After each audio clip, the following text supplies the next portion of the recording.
আসসালামু আলাইকুম ওরহমতুল্লাহি ওবারাকাতু। দ্বীনি ইসলাম নলেজ চ্যানেলে আপনাদের স্বাগতম। আজ আমি আপনাদের সঙ্গে আলোচনা করব, আজ রবিবার দিনে অথবা রাতে যদি আপনারা এই দোয়াটি অথবা এই আমলটি একবার করতে পারেন, তাহলে আপনার জীবনের ৮০-৯০ বছরের গুনাহ আল্লাহ তাআলা নিমিষেই মাফ করে দিবেন এবং যে দোয়া বা যে আমল করলে তাহাজ্জুদ নামাজ পড়ার সওয়াব পেয়ে যাবেন। আপনারা ৫,০০০ রাকাত তাহাজ্জুদ নামাজ পড়ে যে পরিমাণ সওয়াব পাবেন, এই আমলটি করলে সেই সমপরিমাণ সওয়াব পেয়ে যাবেন। এবং যাদের পরিবার ও সংসারের ভিতরে অভাব অনটন ও ঝামেলা সবসময় লেগেই থাকে, অভাব অনটন দারিদ্রতা কোনোভাবেই যাদের পেছন ছাড়ছে না, হৃদয়ের আশা আকাঙ্ক্ষাগুলো অন্তরেই থেকে যাচ্ছে, তাই অনুরোধ করছি জীবনে একবার হলো আমলটি করবেন। এই উদ্দেশ্যে ভিডিওটি না টেনে একদম শেষ পর্যন্ত দেখতে থাকুন। অনুরোধ করছি, আমরা এই প্রথমবার নারীদের ছবি ছাড়া কিংবা হারাম কোনো ছবি ছাড়া ইউটিউবে ভিডিও দিয়ে থাকছি। এরকম ভিডিওগুলি যদি আপনি আপনার ফোনে পেতে চান, এজন্য অবশ্যই দ্বীনি ইসলাম নলেজ চ্যানেলটিকে সাবস্ক্রাইব করে রাখুন। তো চলুন শুরু করি। প্রিয় দ্বীনি ভাই এবং বোনেরা, জীবনে চলার পথে মানুষের দ্বারা গুনাহ হয়েই যেতে পারে, তবে গুনাহমুক্ত জীবন আল্লাহর সবচেয়ে বড় নেয়ামত। গুনাহ থেকে মুক্তি থাকলেই পরকালে মিলবে জান্নাত। হযরত আবু হুরায়রা রাদিয়াল্লাহু তাআলা আনহু থেকে বর্ণিত, নবী করিম সাল্লাল্লাহু আলাইহি ওয়াসাল্লাম বলেছেন, তোমাদের প্রত্যেক ব্যক্তির দোয়া কবুল হয়ে থাকে যদি সে তাড়াহুড়া না করে আর বলে যে আমি দোয়া করলাম কিন্তু আমার দোয়া তো কবুল হলো না। অর্থাৎ দোয়া কবুলের ব্যাপারে আপনাদেরকে আল্লাহর উপর সম্পূর্ণ বিশ্বাস রাখতে হবে। যেমন আপনি আজকের এই আমলটি করতেছেন, আপনি মনের ভিতরে কোনো সন্দেহ রাখবেন না যে আমার দোয়া কবুল হয়েছে কিনা। অবশ্যই আপনি এতটুকু শতভাগ গ্যারান্টি নিয়ে দোয়া করবেন যে আমি দোয়া করেছি, এটা আল্লাহ কবুল করবেনই করবেন। এভাবে শতভাগ বিশ্বাস নিয়ে যদি আপনি আমলটি করতে পারেন, আমি ওয়ারেন্টি নয় বরং গ্যারান্টি দিয়ে বলতে পারি, আল্লাহ তাআলা আপনার জীবনের গুনাহকে মাফ করে তো দিবেনই, এর সঙ্গে সঙ্গে যত বিপদ আপদ বালা মুসিবত রয়েছে আল্লাহ তাআলা তা দূর করে দিবেন। হাদিসে এসেছে, হযরত জাবের রাদিয়াল্লাহু তাআলা আনহু থেকে বর্ণিত, তিনি বলেন, আমি রাসূলুল্লাহ সাল্লাল্লাহু আলাইহি ওয়াসাল্লামকে বলতে শুনেছি, কোনো ব্যক্তি আল্লাহর কাছে কোনো কিছুর প্রার্থনা করলে আল্লাহ তাআলা তা দান করেন অথবা তদা অনুযায়ী তার কোনো অমঙ্গল প্রতিহত করেন, যতক্ষণ না সে কোনো পাপাচারে লিপ্ত হয় বা আত্মীয়তার সম্পর্ক ছিন্ন করার জন্য কোনো দোয়া করে। অর্থাৎ দ্বীনি ভাই এবং বোনেরা, আপনাদের আমাদের দোয়া কবুল হওয়ার ৩টি সিস্টেম বা ৩টি পদ্ধতি রয়েছে। প্রথম পদ্ধতি, আপনি যখন দোয়া করবেন তখন সাথে সাথে আল্লাহ তাআলা কবুল করে নেবেন। আরেকটি পদ্ধতি হচ্ছে, আপনি দোয়া করলেন কিছুদিনের মধ্যে আপনার দোয়া কবুল হয়ে যাবে। আরেকটি পদ্ধতি হচ্ছে, আমি যেই দোয়াটি করলাম আল্লাহর কাছে, সেই দোয়াটি আল্লাহ তাআলা আখিরাতের জন্য, কিয়ামতের জন্য মজুদ করে রেখেছেন। অর্থাৎ কিয়ামতের দিন যখন আমাদের বিচার করা হবে, হিসাব করা হবে, তখন যদি আপনার আমল নামা কম হয়ে যায়, তখন আল্লাহ তাআলা আপনাকে এই আমল দ্বারা, অর্থাৎ দুনিয়াতে বসে আপনি যেই দোয়াগুলো করেছেন, যেগুলো দুনিয়াতে কবুল হয় নাই, সেই দোয়াগুলো দিয়ে আল্লাহ তাআলা ওই সময় আমল নামা বাড়ি করে দিবেন। সুবহানাল্লাহ, সুবহানাল্লাহ।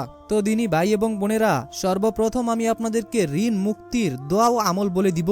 এই আমলটি অবশ্যই মনোযোগের সাথে শুনুন। আমরা সবাই চাই আমাদের কারো জীবনেই যেন ঋণ না থাকে, কারো যেন অভাব না থাকে। এক লোক ঋণ পরিশোধের জন্য ইসলামের চতুর্থ খলিফা হযরত আলী রাদিয়াল্লাহু তাআলা আনহু এর কাছে কিছু সাহায্য চাইলেন। আলী রাদিয়াল্লাহু তাআলা আনহু তাকে বললেন, রাসূল সাল্লাল্লাহু আলাইহি ওয়াসাল্লাম আমাকে কয়টি বাক্য শিখিয়ে দিয়েছেন, আমি কি তোমাকে সেটা শিখিয়ে দেব? সেটা পড়লে আল্লাহ তোমার ঋণের দায়িত্ব নেবেন। অর্থাৎ এখানে আল্লাহ তাআলা নিজেই দায়িত্ব নিবেন। এই হাদিসে তা প্রমাণিত। তোমার ঋণ যদি পাহাড় পরিমাণ হয়, তাহলে আল্লাহ তাআলা তা তোমার পক্ষ থেকে আদায় করে দেবেন। এরপর আলী রাদিয়াল্লাহু তাআলা আনহু ওই ব্যক্তিকে এই কথাগুলো শিখিয়ে দিলেন। দোয়াগুলো আমি আপনাদেরকে বলে দিচ্ছি, মনোযোগের সাথে শুনুন। এরপরে নিয়মটিও বলে দেব, নিয়মটি জেনে আমলটি করবেন। আল্লাহুম্মা গফিরনি বিহালালিকা আন হারামিকা ওয়াগনিনি বিফাদলিকা আম্মান সিওয়াকা। অর্থ, হে আল্লাহ, হারামের পরিবর্তে তোমার হালাল রুজি আমার জন্য যথেষ্ট করো, আর তোমাকে ছাড়া আমার কারো মুখাপেক্ষী করো না, এবং তোমার অনুগ্রহ দিয়ে আমাকে সচ্ছলতা দান করো। তিরমিজি শরীফের হাদিস।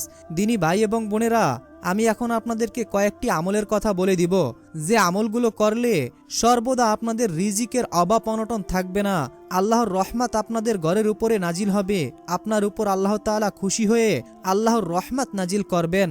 হযরত ইবনে আব্বাস রাদিয়াল্লাহু তাআলা আনহু থেকে বর্ণিত, তিনি বর্ণনা করেন, যারা বেশি বেশি তওবা ইস্তেগফার করে, তাদের সামনে যত কষ্টই হোক, যত অভাব অনটনই থাকুক না কেন, মহান আল্লাহ তাআলা তা সমাধান করে দেন। সুতরাং বেশি বেশি তওবা ও ইস্তেগফার করা মুমিন ব্যক্তির অন্যতম একটি গুণ। তাই আপনারা যদি সর্বদা আল্লাহ তাআলার এই ইস্তেগফারের সঙ্গে লেগে থাকেন, আমি আশা করি আপনাদের জীবনের সমস্ত সংকট কেটে যাবে। আস্তাগফিরুল্লাহটি হচ্ছে আস্তাগফিরুল্লাহ আস্তাগফিরুল্লাহ, যার অর্থই হচ্ছে আমি আল্লাহর ক্ষমা প্রার্থনা করছি, আমি আল্লাহর ক্ষমা প্রার্থনা করছি। আরেকটি ইস্তেগফার হচ্ছে আস্তাগফিরুল্লাহ ওয়া আতুবু ইলাইহি, আমি আল্লাহর ক্ষমা প্রার্থনা করছি এবং তার দিকেই ফিরে আসছি। সুবহানাল্লাহ। তো দিনী ভাই এবং বোনেরা, আরও কিছু দোয়া রয়েছে, সেই দোয়াগুলো জানার আগে আমরা পবিত্র কোরআনের একটি সূরা শুনব। আমরা সবাই জানি যে পবিত্র কোরআনের সূরা শুনলে প্রতিটা হরফে 10টি করে নেকি আল্লাহ তাআলা আমাদের আমলনামায় লিখে দেবেন এবং ফেরেশতারা আমাদের জন্য দোয়া করবেন এবং আমাদের মনের অপূর্ণ আশাগুলো আল্লাহ তাআলা এই সূরা শোনার ওসিলায় পূরণ করে দেবেন। আপনারা অনেকেই আছেন যারা আমাদের ভিডিওগুলো দেখেন, অনেক দিনই ভাই ও বোনেরা প্রশ্ন করেছেন এবং তারা জানিয়েছেন যে আমরা সূরা শুনে ফলাফল পেয়েছি। আমাদের মনের যেই আশাগুলো অনেক দিন ধরে পূরণ হয়নি, সেই আশাগুলো এই সূরা শোনার ওসিলায় আল্লাহ তাআলা খুব দ্রুতই পূরণ করে দিয়েছেন এবং পরিবারে যাদের অভাব অনটন ছিল তাদের অভাব অনটন আল্লাহ তাআলা দূর করে দিয়েছেন। তাই আপনি যদি চান আপনার পরিবার ও সংসার থেকে অভাব অনটন দূর করাতে, তাহলে অবশ্যই সূরাটি শুনে যান। কেননা যেই ঘরে কোরআন তেলাওয়াত শোনা হয় ওই ঘরে আল্লাহ তাআলার রহমত নাজিল হয়, বিপদ আপদ বালা মুসিবত দূর হয়ে যায়, দুষ্ট শয়তান জিন বদনজর সকল কিছু থেকে আল্লাহ তাআলা ওই ঘরকে হেফাজত করেন এবং যাদের ঘরে সর্বদা কোরআনের তেলাওয়াতের বাণী শোনা হয় ওই ঘরে আল্লাহ তাআলার অশেষ রহমত ও বরকত নাজিল হয়। তো সূরাটি শোনার আগে মহান আল্লাহর কাছে দোয়া করি, হে আল্লাহ, যে যেই উদ্দেশ্য নিয়ে, যে যেই আশা আকাঙ্ক্ষা নিয়ে সূরাটি শুনছে এবং শুনবে, মনের ভিতরে গভীর আশা ও ভরসা নিয়ে বসে আছে, আপনি সকলের মনের আশা ও মনের মাকসুদগুলো পূরণ করে দিন। অনেকেই বুক ভরা আশা নিয়ে সূরাটি শুনবে, হে আল্লাহ, তুমি কারো আশা নিরাশ করো না, তুমি সকলের আশাকে কবুল করে নাও।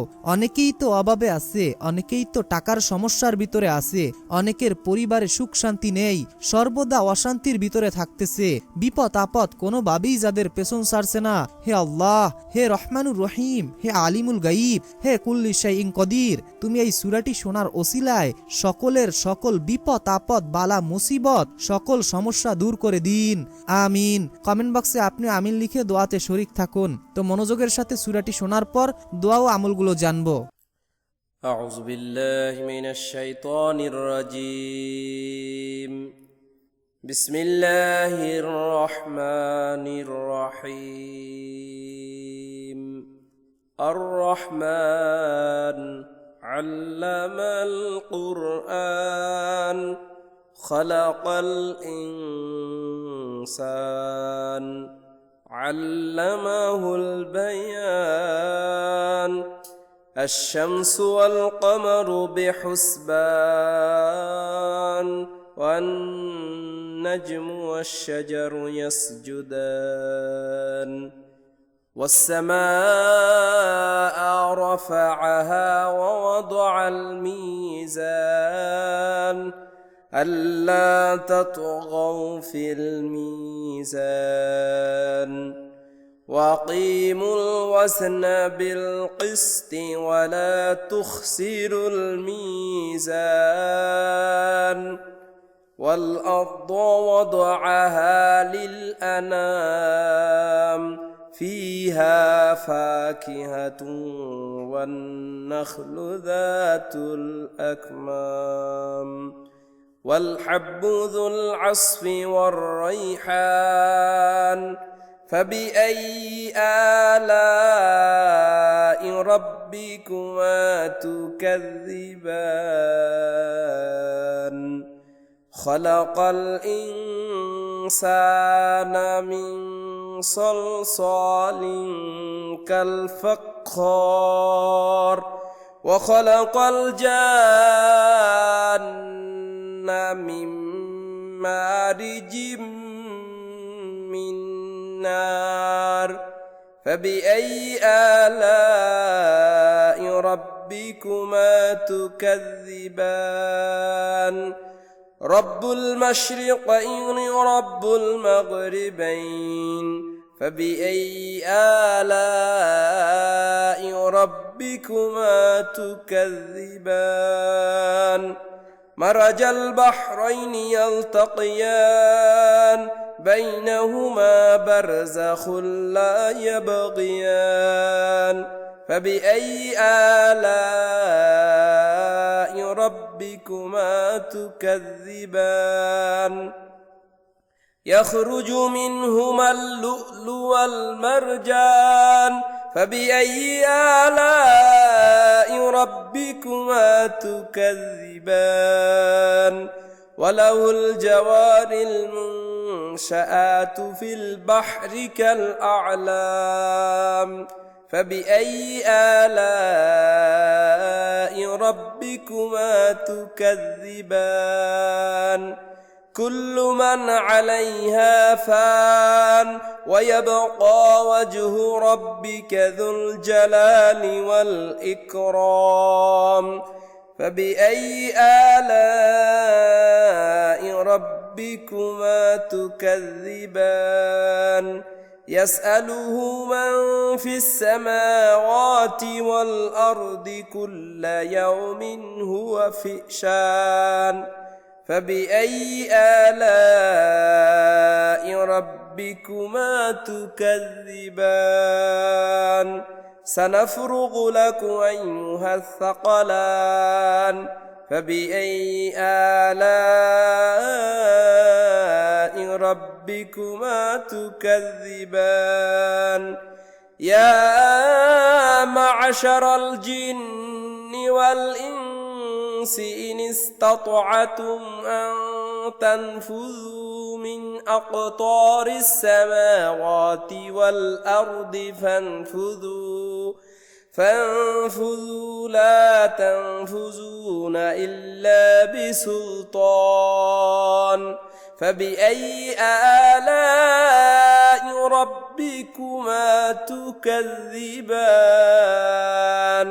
يرسل عليكما شواذ من نار ونحاس فلا تنتصران فبأي آلاء ربكما تكذبان فإذا انشقت السماء فكانت وردة كالدهان فبأي آلاء ربكما تكذبان فيومئذ لا يسأل عن ذنبه إنس ولا جان فبأي آلاء ربكما تكذبان يعرف المجرمون بسيماهم فيؤخذ بالنواصي والأقدام فبأي آلاء ربكما تكذبان هذه جهنم التي يكذب بها المجرمون يطوفون بينها وبين حميم آن فبأي آلاء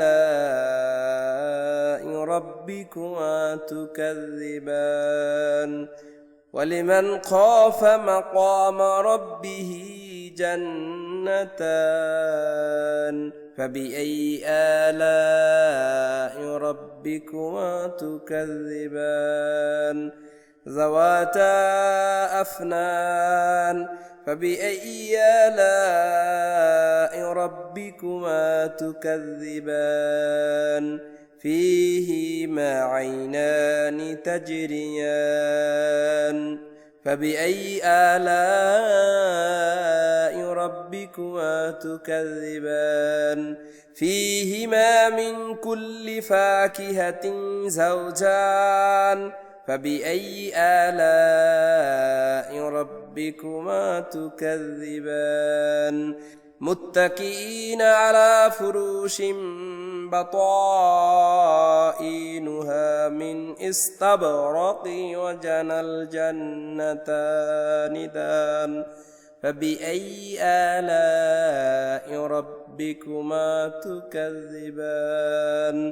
فيهن قاصرة الطرف لم يطمثهن إنس قبلهم ولا جان فبأي آلاء ربكما تكذبان كأنهن الياقوت والمرجان فبأي آلاء ربكما تكذبان هل جزاء الإحسان إلا الإحسان فبأي آلاء ربكما تكذبان ومن دونهما جنتان فبأي آلاء ربكما تكذبان مدهامتان فبأي آلاء ربكما تكذبان فيهما عينان نضاختان فبأي آلاء ربكما تكذبان فيهما فاكهة والنخل ورمان فبأي آلاء ربكما تكذبان فيهن خيرات حسان فبأي آلاء ربكما تكذبان حور مقصورات في الخيام فبأي آلاء ربكما تكذبان لم يطمثهن إنس قبلهم ولا جان فبأي آلاء ربكما تكذبان متكئين على رفرف خضر وأبقار حسان فبأي آلاء ربكما تكذبان تبارك اسم ربك ذي الجلال والإكرام صدق الله العظيم ইসলাম প্রিয় দিনী ভাই এবং বোনেরা, আমি আশা করি আপনারা সকলেই মনোযোগের সাথে সূরাটি শুনেছেন। তো আমি এখন আপনাদেরকে দোয়া ও আমলের নিয়মগুলো বলে দিচ্ছি। তো আপনারা সব সময় এই ইস্তেগফারটি করার চেষ্টা করবেন। ইস্তেগফারটি হচ্ছে আস্তাগফিরুল্লাহাল্লাযী লা ইলাহা ইল্লা হুয়াল হাইয়ুল কাইয়ুম ওয়া আতুবু ইলাইহি আস্তাগফিরুল্লাহাল্লাযী লা ইলাহা ইল্লা হুয়াল হাইয়ুল কাইয়ুম ওয়া আতুবু ইলাইহি। আমি ওই আল্লাহর কাছে ক্ষমা চাই যিনি ছাড়া প্রকৃত কোনো মাবুদ নেই, তিনি চিরঞ্জীব চিরস্থায়ী এবং তার কাছেই তওবা করে ফিরে এসেছি। সুবহানাল্লাহ, কত সুন্দর ইনা একটি অর্থ দিনী ভাই এবং বোনেরা। তো এখন আমি আপনাদেরকে গুনাহ মাফের দোয়াটি বলে দিচ্ছি। বিসমিল্লাহির রহমানির রহিম। সামিনা ওয়া আতানা গুফরানাকা রব্বানা ওয়া ইলাইকাল মাসির। সামিনা ওয়া আতানা গুফরানাকা রব্বানা ওয়া ইলাইকাল মাসির। অর্থ, আমরা শুনলাম এবং মানলাম, হে আমাদের রব, আমরা আপনার নিকটই ক্ষমা প্রার্থনা করি আর আপনার দিকই প্রত্যাবর্তন স্থল। আরেকটি দোয়া হচ্ছে রব্বানা তাকাব্বাল মিন্না ইন্নাকা আনতাস সামিউল আলিম ওয়া তুব আলাইনা ইন্নাকা আনতাত তাওয়াবুর রহিম। অর্থ, হে আমাদের রব, আপনি আমাদের পক্ষ থেকে এটি কবুল করুন, নিশ্চয়ই আপনি সর্বশ্রেষ্ঠ দয়ালু, আপনি আমাদের ক্ষমা করুন, নিশ্চয়ই আপনি অধিক তওবা কবুলকারী ও দয়াময়। সুবহানাল্লাহ, সুবহানাল্লাহ। দিনী ভাই এবং বোনেরা, আমি আশা করি আপনারা দোয়াটি শুনেছেন। তো এখন আমি আপনাদেরকে যে দোয়াটি বলবো, নবীর সঙ্গে জান্নাতে যাওয়ার দোয়া। সবারই মন চায় যে নবীর সঙ্গে জান্নাতে যাব, কিন্তু নবীর সঙ্গে জান্নাতে যাওয়ার জন্য যে দোয়াটি আমাদেরকে পড়তে হবে, সেই দোয়াটি তো আমরা অনেকেই পড়ি না, বা এই দোয়াটি অনেকের জানা থাকলেও সচরাচর এই আমলটি করি না। অবশ্যই আপনারা এই দোয়াটি এবং আমলটি করবেন। বিসমিল্লাহির রহমানির রহিম। রদিতু বিল্লাহি রব্বাও ওয়া বিল ইসলামি দীনাও ওয়া বি মুহাম্মাদিন নাবিয়্যা ওয়া রাসূলা। রদিতু বিল্লাহি রব্বাও ওয়া বিল ইসলামি দীনাও ওয়া বি মুহাম্মাদিন নাবিয়্যা ওয়া রাসূলা। অর্থ, আমি আল্লাহকে রব ইসলামকে দিন এবং মুহাম্মদ সাল্লাল্লাহু আলাইহি ওয়াসাল্লামকে রাসূল হিসাবে সন্তুষ্ট চিত্তে মেনে নিয়েছি। সুবহানাল্লাহ সুবহানাল্লাহ। হযরত মুয়াজ রাদিয়াল্লাহু তাআলা আনহু থেকে বর্ণিত, আমি রাসূলুল্লাহ সাল্লাল্লাহু আলাইহি ওয়াসাল্লামকে বলতে শুনেছি, যে ব্যক্তি এই দোয়াটি পড়বে তাকে হাত ধরে জান্নাতে পৌঁছে দেওয়ার জিম্মাদারি আমি নিলাম। অর্থাৎ নবীজি নিজেই বলেছেন যে যে ব্যক্তি এই দোয়াটি পড়বে তার হাত ধরে জান্নাতে নেওয়ার জিম্মাদারি আমি নবী নিলাম। তাহলে আপনারা এই দোয়াটির আমল করবেন না কেন? দিনী ভাই এবং বোনেরা, একটাবার ভেবে দেখুন, যদি আপনি এই দোয়াটি পড়ার কারণে আল্লাহ তাআলা আপনার উপর খুশি হন, নবীজি সাল্লাল্লাহু আলাইহি ওয়াসাল্লাম আপনাকে জান্নাতে নিয়ে যাবেন, এর চাইতে সুযোগ তো আর থাকছে না। তো এখন আমলটির নিয়ম বলে দিচ্ছি। যদি আপনারা এই আমলটি যে কোনো সময় করতে চান, মনে রাখবেন সর্বপ্রথম অজু অবস্থায় এই আমলটি করার চেষ্টা করবেন এবং সর্বপ্রথম আমলটি করার শুরুতে আপনাদেরকে দুরূদ শরীফ পড়ে নিতে হবে। মাত্র 3 থেকে 7 বার আপনারা দুরূদ শরীফ পড়ে নেবেন। 3 বার চাইলে পড়তে পারেন দুরূদ শরীফ, অথবা 7 বার। 3 বার দুরূদ শরীফ পড়ার পর এরপরে আমি যেই দোয়াগুলো আপনাদেরকে বলে দিলাম, সকল দোয়াগুলো 3 বার করে অথবা 7 বার করে আপনারা পড়ে নেবেন। প্রতিটা দোয়া আপনারা 3 বার অথবা 7 বার করে পড়ে নেবেন। এরপরে শেষে 3 বার অথবা 7 বার দুরূদ শরীফ পড়বেন, প্রথমে যেই দুরূদ শরীফটি আপনি পড়েছেন।